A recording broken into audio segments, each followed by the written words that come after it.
having simpler ideas that you can execute perfectly is sometimes better than having a grandiose idea that your company can't execute on.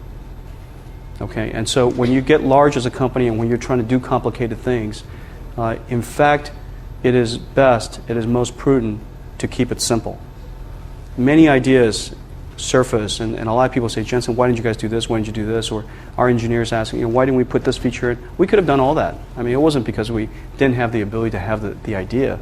You have to decide as a company, you have to decide as a engineering team or as an innovator to say, you know what, I don't need to change the world overnight. I'm going to change the world over the next 50 years. I don't need to build a killer product overnight. I just need to build a winning product. And the goal of winning is so that you can play again. It's just like pinball. Okay? If you could just play well enough to get another game, you could be there for a long time. Most companies just need to realize that, in fact, this is a long road and that you can't build that perfect product.